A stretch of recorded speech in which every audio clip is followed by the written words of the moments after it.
शिवोऽहं सभी को ओम सहना भवतु सहनो भुनक्तु शिवम महाराज जी, शिवम महाराज जी। सर्वावहै तेजस्विनावधीतमस्तु मा विद्विषावहै। ओम शांति शांति शांति शांतिर्भवतु। सभी का कल्याण ऐसे शुभेच्छा करते हैं। तो आज तो सभी लोग जुड़े हुए हैं अब पहले से ही। तो आज करेंगे हम विशेष चेतन और समान चेतन के विषय में चर्चा। तो कई लोगों को यह भ्रम है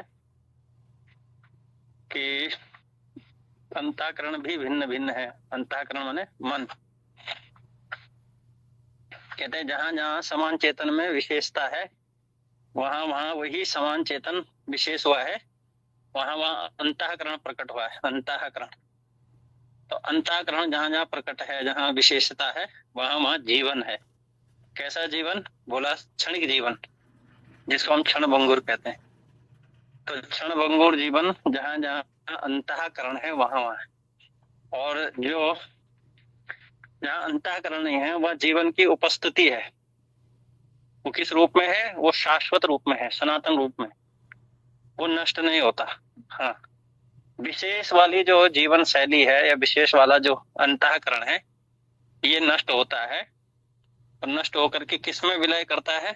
जो महाजीवन है, जो जन्मता ही नहीं और मरता ही नहीं, जिसमें से ये क्षणिक जीवन उत्पन्न होते हैं।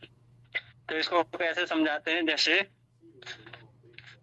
पानी में बुलबुला बन गया, तो पानी से बुलबुला बना, तो बुलबुला का जीवन पानी से है और वो बुलबुला भी पानी है। पर जितनी देर वो बुलबुला है उतनी देर उसका अस्तित्व क्षणिक है, क्षण भंगुर है, नाशवान है। और जो उसका वास्तविक जीवन, वो जीवन समान चेतन के स्वरूप है।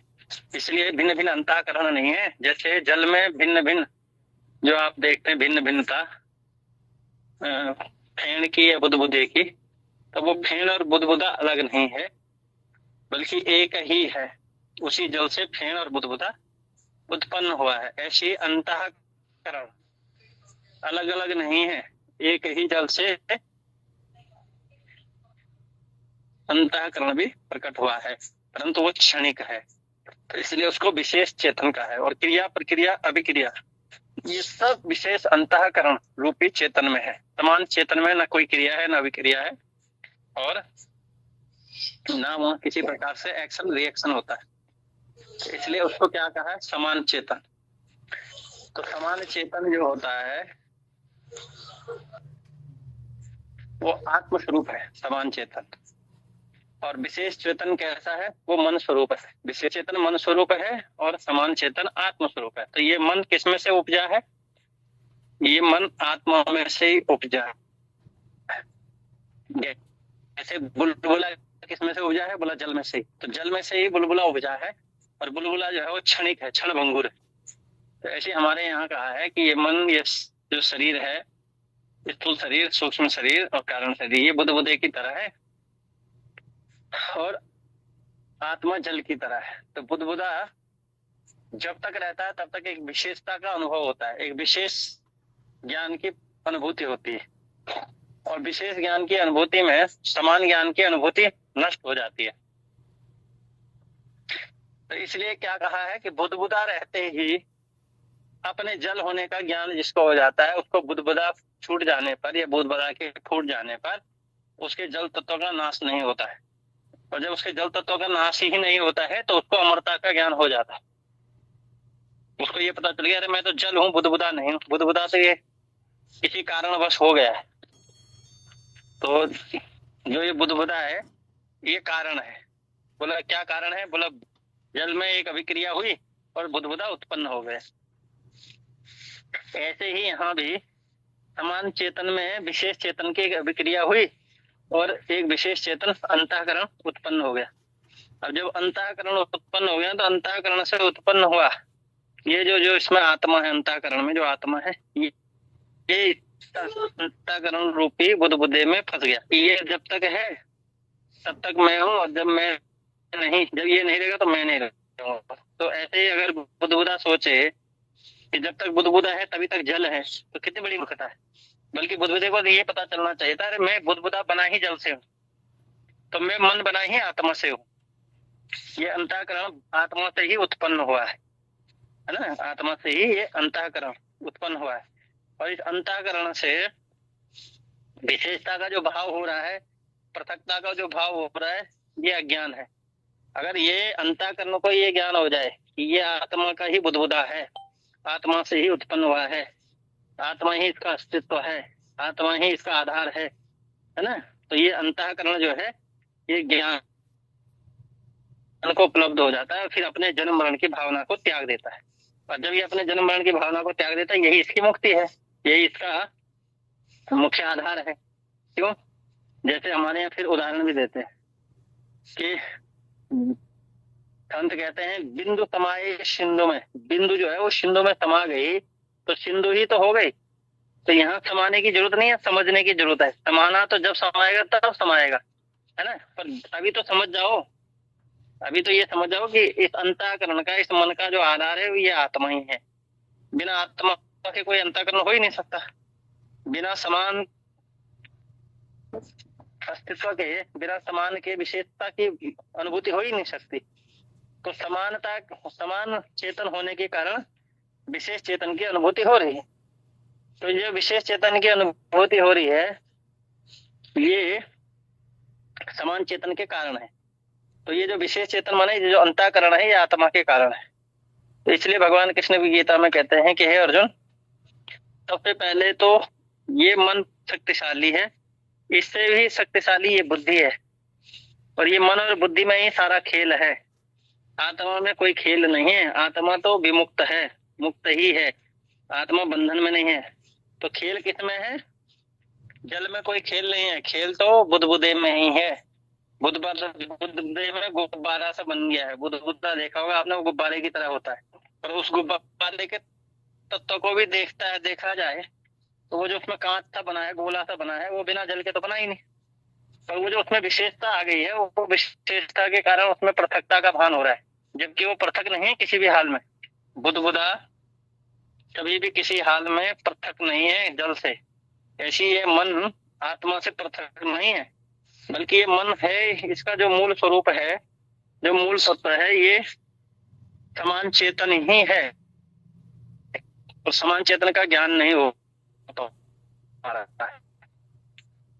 अभी जो उसमें गुब्बारा बना है, उस गुब्बारे का, गुब्बारा माने ये शरीर, इस शरीर का ज्ञान हो रहा है, इसमें आत्मा है, ऐसा ज्ञान मनुष्य को नहीं हो पा रहा। इसलिए जहां जहां भी विशेषता है वहीं वहीं क्रिया है। तो ये क्रिया का कारण क्या है? इस कारण के पीछे जब जाता है मनुष्य, जब विचार करता है, देखता है, तो इसको ऐसे दिखता है जैसे समान जल में विशेष अपना जो ये बुद्धबुदा एक अलग अस्तित्व कायम करके खड़ा कर दिया है, वो बुद्धबुदापना आ गया है। तो उससे ये पता चला कि बुद्धबुदा जो है इसका अपना व्यक्तिगत अस्तित्व नहीं है, बिना जल। तो ऐसी मन का व्यक्तिगत अस्तित्व नहीं है बिना आत्मा के। तो आत्मा ही मन रूप में, ये जल ही बुद्धबुदे के रूप में प्रकट हुआ है। पर अगर बुद्धबुदा फूट जाए तब भी जल नहीं मरता, तो डाइल्यूट हो जाए तो ये आत्मा नहीं मरता है। इसलिए समान चेतन का नाश नहीं होता है। और मैं समान चेतन हूँ, आत्मा हूँ, ब्रह्म हूँ, ये ही ज्ञान करना है। तो जब ये ज्ञान हो जाता है फिर इस बुद्धबुदे के फूटने का भय नहीं रहता है। ये बुद्धबुदा फूट भी जाए तो इसलिए फिर भय नष्ट हो जाता है। क्यों नष्ट हो जाता है? क्योंकि बुद्धबुदे का स्रोत पता चल गया है। तो बुद्धबुदे का स्रोत जल है।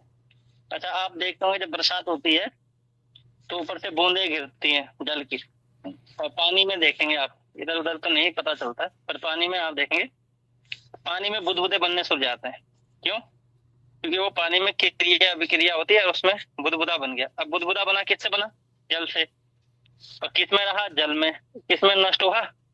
बोला जल में ही। तो जल ही था ना तब भी, जब बना है बुद्धबुदा तब भी तो जल ही था। तो उसको जल न मान करके, अपने को जल न मान करके बुद्धबुदा अपने को बुद्धबुदा कह रहा है। तो ये बुद्धबुदे की अज्ञानता है। जब बुद्धबुदे की अज्ञानता नष्ट हो जाती है और उसको अपने जलत्व का ज्ञान हो जाता है, तो वो कहता है अरे मैं तो कभी जन्मा ही नहीं, मैं मरा ही नहीं, मुझ में बुदबुदापन हो गया। जल को ये ज्ञान हो गया मुझ में बुदबुदापन हो गया,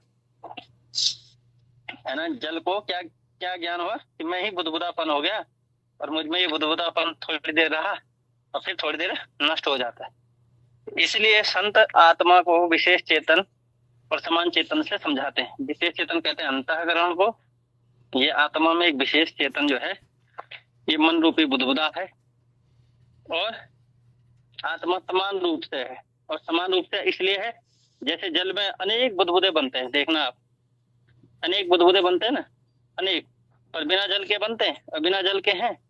तो ऐसी ही अंतःकरण अनेक भासते हैं, है नहीं, अनेक भासते कि मेरा मन, तेरा मन, उसका मन, इसका मन, नहीं, नहीं। जैसे जल में बुदबुदे अनेक दिखते हैं, पर अगर उनका सोर्स खोजा जाए तो सबका सोर्स क्या है, जल ही है।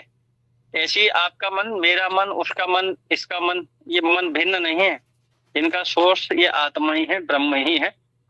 इसलिए जिसने जिसने भी जिस बुदबुदे ने अपने को जल जाना वो बुदबुदा मुक्त हो गया, और जिस बुदबुदे ने अपने को बुदबुदा जाना और जल की कल्पना कर रहा है वो बुदबुदा फंसा हुआ। क्यों? क्योंकि वो बुदबुदे को अपना अस्तित्व अलग लगता है और दूसरे बुदबुदे का अस्तित्व अलग दिखता है। पर एक बुदबुदे ने ये जान लिया है कि भैया जल ही मेरा अस्तित्व है, मैं जल में ही बना हूँ, जल में ही ठहरा हुआ हूँ और जल में ही नष्ट हो जाऊंगा, विनष्ट हो जाऊंगा, पर मेरा जल तो नष्ट नहीं होगा। ऐसे जानने वाले बुदबुदे ने अपने को जल कह करके वो कहता भैया मैं तो जल हूँ, मुझ में कई बुदबुदे बनते हैं और कई बुदबुदे नष्ट होते हैं, ऐसा बुदबुदा ये कह रहा है। पर जो अभी अपने को जल नहीं जानता है, जो बुदबुदा, वो ये कह रहा है कि मैं तो बुदबुदा हूँ और तुम भी बुदबुदा हो, और तुम भी अलग हो और मैं भी अलग हूँ। क्यों अलग हो? क्योंकि वो बुदबुदे को देख रहा है, वो बुदबुदे में जल नहीं देख रहा, वो मन को देख रहा, मन में विशेष चेतन को देख रहा, समान चेतन को नहीं देख रहा। तो विशेष चेतन देखेगा तो अलग अलग दिखेगा, समान चेतन देखेगा तो एक ही दिखेगा। तो इसलिए समान चेतन माने ये आत्मा सम है, इक्वलिटी है, आत्मा सबका एक ही है। अब बुदबुदा क्या क्या है देखो, जैसे जल में छोटा बुदबुदा, बड़ा बुदबुदा और बड़ा बुदबुदा, कोई लंबा बुदबुदा, कोई टेढ़ा बुदबुदा, ऐसे बनते हैं। तो बुदबुदों के नाम पर उनका जल तत्व भिन्न भिन्न नहीं, ऐसे यहाँ भी है। तो जैसे मनुष्य रूपी बुदबुदा, गाय रूपी बुदबुदा, कुत्ता रूपी बुदबुदा, चींटी रूपी बुदबुदा, कीड़ा रूपी बुदबुदा, ये सब बुदबुदे हैं, ठीक है। तो ये विशेष है, ये बुदबुदे क्या है, विशेष है। कीड़े मकोड़े, मनुष्य, ये अलग अलग अलग अलग अलग अलग अलग टाइप के बुदबुदे। अब इन सब में एक तत्व एक ही है, सब में क्या तत्व है, जल। इन बुदबुदों का जल तत्व एक ही है, आत्म तत्व एक ही है। तो आत्म तत्व हम सबका एक है, सत्य है, और बुदबुदा तत्व किसी का रहता नहीं। इसलिए इस बुदबुदे में रहते ही अपने जल तत्व को खोजने वाले को क्या कहते हैं, साधक। ये क्या कहते हैं, ब्रह्मज्ञ, या क्या कहते हैं, आत्मज्ञ, या क्या कहते हैं, जिसने आत्म प्रोक्ष अनुभूति कर ली। क्या प्रोक्ष अनुभूति कर ली है, बुदबुदे ने अपने को जल जान लिया, तो उसने विशेष रहते ही समान का ज्ञान कर लिया। तो जिसने विशेष रहते ही समान चेतन का ज्ञान कर लिया है वो समान भाव से बोलता है, और जिसने विशेष रहते ही अभी विशेष में भी वो बुदबुदे को, गुब्बारे को खुद को मैं कह रहा है, और फिर औरों को भी वो गुब्बारा ही देख रहा है, तो वो उसको ये पता है कि मैं फूटूंगा, ये सब भी फूटेंगे, और ये मैं भी मरूंगा, सब भी मरेंगे। और जिसने समानता से देखा है वो कहता है ना तू मरता है ना मैं मरता हूँ। बोला कैसे? बोला तेरा अस्तित्व भी ये समान जल है और मेरा अस्तित्व भी ये समान जल है। तो ठीक इसी प्रकार से हमें विवेक करना पड़ेगा कि हम सबका आत्मा एक ही है और समानता सब में एक ही है, और विशेषता में भी है। तो वैसे हम एक ही है ना, गुब्बारा भी बना है तो जो विशेषता भी हुई है, तो विशेषता भी, मन भी तो एक ही है, एक बुदबुदा एक ही तत्व से बना हुआ है। हाँ, बुदबुदे में आकारों की भिन्नता छोटी बड़ी हो सकती है। तो बुदबुदे का तत्व क्या है? बुदबुदा किससे बना है? जल से ही तो बना हुआ। तो अगर वो बुदबुदे में रहते ही जल को देख लेता है तो फिर उसमें तो समानता आ गई। और अगर वो बुदबुदे में रहते गुब्बारा को देखता है, वो बुदबुदे को देखता है, जल नहीं देखता है, तो उसमें छोटे बड़े होने का ये अलग है, मैं अलग हूँ, इस भाव को रहने में और उस भाव में बने रहने में, उसको वो सभी में दिख ही रहा है। बने रहना क्या, उसको उसी में सत्य बुद्धि रहती है। और ज्ञानी क्या देखता है, ज्ञानी अपने को जल देख लेता है, वो बुदबुदा नहीं देखता, ये फेण नहीं देखता, वो देखता है कि मैं जल हूं। तो समान चेतन और विशेष चेतन का यही भाव है कि जिसने विशेष रहते समान के दर्शन कर लिए वो सब में आत्मदर्शन करता है, और जिसने समान में एकत्व का भाव कर लिया वो सब में उसी भाव को देखता है। और जिसने अभी अपने को बुदबुदा भी ठीक से नहीं जाना है ना, जो अपने को गुब्बारा ही मान रहा है, बुदबुदा भी नहीं मान रहा, वो जल से, मैं जल से बना हूं ऐसा नहीं जान रहा है, वो तो सोचता मैं अलग से ही कुछ अजीब चीज हूँ, तो वो तो फंसा हुआ है।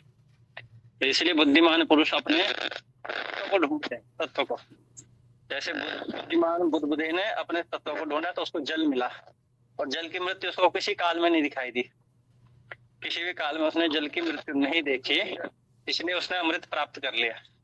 और जिसने अपने को बुद्धबुदा माना उसके तो पहले मृत्यु वो रहते हुए भी। स्वामी जी शिवम, आपका माइक खुला हुआ था।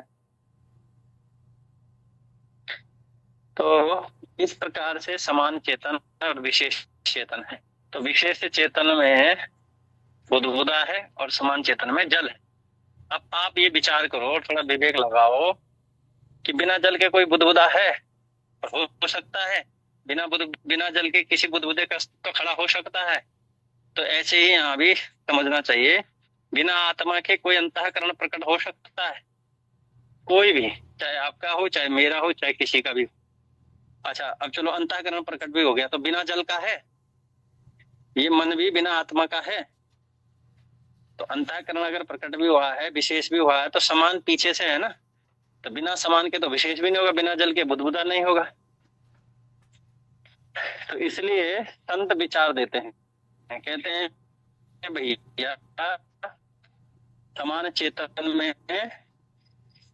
और विशेष चेतन में इतना ही है कि वो बुद्धबुदा है विशेष चेतन, और जल के विशेष बुद्धबुदा उत्पन्न नहीं हो रहा है। तो इसलिए अब आप ये निर्णय करो कि तुम क्या हो, तुम मन हो या जिसमें मन उत्पन्न हुआ है, या जिससे ये बुद्धबुदा बना हुआ है, मन रूपी बुद्धबुदा किससे बना है? ये थोड़ा विचार करना। तो ये आत्मा से बना है ना, बल्कि आत्मा से बना नहीं है, पूर्ण रूप से ये आत्मा ही है। बुद्धबुदा पूर्ण रूप से जल ही है, पर उसमें थोड़ा सा क्या हो गया, वो वैक्यूम क्रिएट हो गया। वैक्यूम माने उसके अंदर एक क्रिया हो गई, उस क्रिया के कारण वो अपने को पृथक मान रहा है। क्रिया क्या हो गई उसमें? उसमें हवा भर गई है, और हवा भरने से अब उसके अंदर एक गोला सा बन गया, जबकि वो गोला बना भी किस चीज से? वो गोला बना भी जल से ही है। तो वो जो थोड़ा विशेषता उसमें आ गई है, गुण धर्म उसमें आ गया है, गुण धर्म के कारण वो बंधा हुआ सा मान रहा है कि मैं अलग हूं। तो इस अंतःकरण में भी गुण धर्म क्या है? एक विशेषता भी है। इस पर भी संत समझाते हैं, क्या देखो, समान अग्नि सब में व्याप्त है, सबका शरीर समान अग्नि से तपता है। अगर हमारे में समान अग्नि नहीं हो तो हमारा शरीर एक सामान्य तापमान पे नहीं रहेगा। तो समान अग्नि तो हमें ज्यादा ताप नहीं देती, ज्यादा विशेष नहीं होती है, इसलिए वो समान अग्नि श्रद्धा है। पर जैसी वो विशेष होगी तो ज्वार चढ़ जाता है, बुखार आ जाता है। तो जैसी बुखार आता है तो हमें पता चल जाता है कि अब ये समान अग्नि जो है ये विशेष प्रणीत हो गई, तो शरीर में एक अलग ऊर्जा उत्पन्न होने लगती। तो ऐसे ही यहाँ भी वही विशेष और वही समान, ये मन ही ब्रह्म है और ब्रह्म ही मन है, ये मन ही आत्मा है, आत्मा ही मन है। ये बात ज्ञान हो जानी चाहिए। और इस बात से जब आप भली प्रकार से परिचित हो जाते हैं तो आपके तो तत्क्षण में मुक्ति है। तत्क्षण में मुक्ति के लिए आपको कोई यत्न प्रयत्न या अत्यधिक परिश्रम करने की आवश्यकता नहीं। जैसे आपने ये जाना कि मन ही आत्मा है, आत्मा ही मन है, तो फिर क्या दिक्कत है? जान लिया कि आत्मा ही ब्रह्म है, ब्रह्म ही आत्मा है, ठोस जान लिया गया है। तो फिर जिसने ये जान लिया, सब जो विशेष बुद्धबुदा है ये भी जल ही है, और जो जल है वही बुद्धबुदा है, तो भेद कहाँ है? तो विशेष हो जाने से भी तुम्हारा कुछ नहीं बिगड़ता है, और समान हो जाने पर भी तुम्हारा कुछ नहीं बिगड़ता है। तुम दोनों दशा में मुक्त ही हो। और इस मुक्ति के अनुभव के लिए तुम्हें पहले विशेष होना आवश्यक है। विशेष तुम मरने के लिए नहीं हुए, विशेष तुम अमृत प्राप्त करने के लिए हुए हो। मतलब विशेष का अर्थ है अंतःकरण तुम्हें मरने के ज्ञान के लिए नहीं दिया कि मैं मरूंगा। तुम कैसे नहीं मरते हो इसके लिए तुम्हें अंतःकरण, तुम विशेष हुए हो। अंतःकरण तुम्हारे पास इसलिए थोड़ी आया है तुम दुखी सुखी हो, हाय मैं मरूंगा, हाय मैं जन्मूंगा। है बुद्ध बुद्धा इसलिए थोड़ी बना था, बुद्ध बुद्धा इसलिए बना था कि वो अपने अस्तित्व को जान जाए। तो उसने अस्तित्व को क्या जाना कि मैं जल हूं। अब वो जल है तो उसने देख लिया। अब उसकी मृत्यु कहाँ है, जल रूप से देखो तो बुद्ध बुद्ध की मृत्यु कहाँ है, वो जल से निकला था, जल में ही लीन हो गया। और जल ही था, जब जब बना था तब भी जल था, जब लीन हुआ तब भी जल है। तो उसका जल तत्व कब नष्ट हुआ। ऐसी ये मन गुणों से आवर्त है और ये मन आत्मा ही तो है। इसलिए कहते हैं संत समझाते हैं मन तो ज्योत स्वरूप है अपना मूल पहचान। ये मन तो स्वयं आत्म स्वरूप है, ब्रह्म स्वरूप है, सच्चिदानंद स्वरूप है। तो अपने मूल की प्रणति कर। और जैसे ये मूल की भूल करता है वैसे इसमें दुख आ जाता है, और जैसे ये मूल की स्मृति करता है वैसे इसमें सुख आ जाता है। तो बस इस मन को यही स्मृति दिलानी है कि आत्मा ही मन है और मन ही आत्मा है। और जो ये आत्मा ही मन है, मन ही आत्मा है, यही ब्रह्म है, यही सबका है। एक ही मन सर्वत्र सब में व्याप्त है। किस रूप में, एक ही बुद्बुदा सब में व्याप्त है। बोला किस रूप में, जल रूप में, है ना। तो एक ही बुद्बुदा से व्याप्त है। ऐसे थोड़ी बुद्बुदों का अपना कोई, सबका अलग अलग अस्तित्व, सब जल से उत्पन्न हुए। तो हम सब आत्मा ही हैं। और हम सब जो विशेष बने बैठे हैं, अलग अलग बने बैठे हैं, ये हमारा ज्ञान है। अगर हमें ज्ञान हो जाए तो फिर तो हमारा काम हो जाए। फिर तो कौन मुझसे अलग है, मैं किससे अलग हूँ। जैसे एक बुद्बुदे ने जान लिया कि मैं जल हूँ और जल से कोई बुद्बुदा परे नहीं है। जल से कौन सा बुद्बुदा परे है बताओ जरा। अब बिना जल के कोई बुद्बुदा बना है, नहीं बना है। तो तुम भी आत्मा, मैं भी आत्मा। इसलिए ज्ञानी पुरुष क्या समझाता है, ज्ञानी पुरुष कहता है अरे भैया तो बुद्बुदा तो थोड़ी देर के लिए अपने मान ले, पर तू अपने अस्तित्व को भी पहचान ले। बुद्बुदा तो अपने अस्तित्व को पहचानेगा तो क्या निकलेगा, जरा विचार करो। तो बुद्बुदा अपने अस्तित्व को पहचानने से क्या निकलेगा, जल ही निकलेगा। तो तुम भी, एक बुद्बुदा दूसरे बुद्बुदे को कह रहा भाई देख मैंने तो अपने को जल जान लिया और मैं तो मुक्त हो गया, मैं बुद्बुदा हूं ही नहीं। भाई बुद्बुदा तो ये भास रहा है ना। तो जब ये बुद्बुदा है तब भी मैं हूँ, और जब बुद्बुदा नहीं रहेगा तब भी मैं रहूंगा। मतलब जब बुद्बुदा है तब भी जल है, और जब बुद्बुदा नष्ट होगा तब ही जल ही रहेगा। बिना जल के तो बुद्बुदा है ही नहीं। तो जब भी ये मन है तब भी आत्मा है, और जब मन नहीं है तब भी आत्मा है। तो इसलिए मेरा नाश नहीं होता है। और कहते हैं जैसा मेरा नाश नहीं होता, ये बुद्बुदे, एक बुद्बुदा दूसरे बुद्बुदे से कहता जैसे मेरा नाश नहीं होता तेरा भी नहीं होता पागल, तो भी ठीक से देख अपने। तो जब वो देख लेता है, वो भी देख लेता है, तो अर्जुन कृष्ण को कहता है कि स्मृति लब्धा नष्टो मोह। मेरा तो स्मृति आ गई। क्या स्मृति आ गई कि मुझ बुद्बुदे में जल शाश्वत है, सनातन है, अजन्मा है, नित्य है, शुद्ध बुद्ध है। ये कृष्ण मैंने ऐसा जान लिया, इसलिए मुझे अपनी स्मृति आ गई कि मैं जल हूं, मैं बुद्बुदा नहीं हूं। तो कृष्ण उसको समझा रहे। तो एक बुद्बुदे ने दूसरे बुद्बुदे को उनके जल अस्तित्व से परिचित करा दिया। ऐसे यहाँ ज्ञानी गुरु शिष्य को उसके आत्म स्वरूप से परिचित करा देता है। जैसे वो आत्म स्वरूप से परिचित होता है वैसे वो भी कहता है अरे हमारा सच बात तो यही है कि मेरा जन्म मरण नहीं है। मुझ में जिसका जन्म मरण होता है वो मैंने देख लिया। मुझ में कई बुद्बुदे बन गए हैं और कई बुद्बुदे नष्ट हो गए हैं। तो इस प्रकार से देख लेना चाहिए। समान अग्नि और विशेष अग्नि का भी उदाहरण है, और जल और बुद्बुदे का भी उदाहरण है। इसलिए कबीरदास जी ने एक दोहा दिया, बिंदु समाये सिंधु में।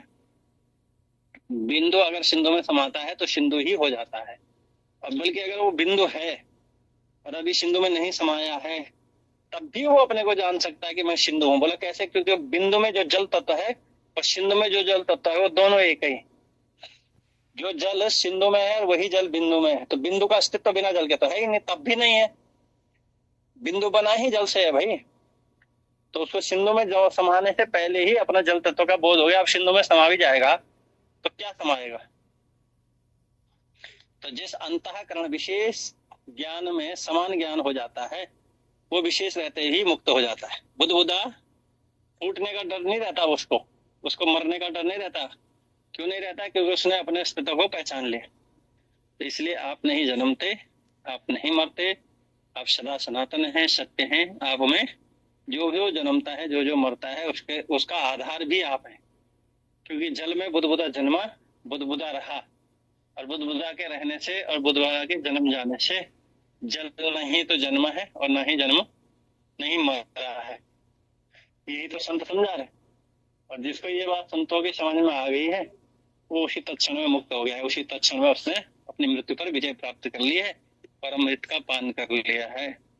तो इसी प्रकार से हम सबको इस विशेष चेतन के रहते समान चेतन का ज्ञान हो जाना चाहिए। हो जाना क्या चाहिए? वैसे तो है ही हम, पर अगर अभी समझ नहीं है तो समझ को परिपक्व करो और अपने बुदबुदे में जल का दर्शन करो कि बिना जल का बुदबुदे का अस्तित्व नहीं है। ऐसी आपका अस्तित्व है। किससे? आत्मा से। मन का अस्तित्व आत्मा से, शरीर का अस्तित्व आत्मा से, इंद्रियों का अस्तित्व आत्मा से, जगत का अस्तित्व आत्मा से। तो ये संपूर्ण रूपी जगत रूपी जो बुदबुदा है, ये आत्म रूपी जल में विद्यमान है। अगर ये आत्म रूपी जल नहीं हो तो जगत रूपी बुदबुदा या अंतःकरण रूपी बुदबुदा या शरीर रूपी बुदबुदा हो ही नहीं सकता। इसलिए ये आत्मा सनातन है, सत्य है, और इसमें कई बुदबुदे बनते हैं। आप देखो जल में कितने बुदबुदे बनते हैं, कितने फूटते हैं, कितने बुनते हैं, कितने फूटते हैं। तो क्या जल भी फूटता है, बनता है? तो ऐसे आप अपने को एक बार जल देख लो, फिर बुदबुदों के फूटने और मिटने को देखने से आपको क्या फर्क पड़ता है? इसी प्रकार से समझना। किसी का कोई प्रश्न हो तो चर्चा कर सकते हैं। शिवोहम।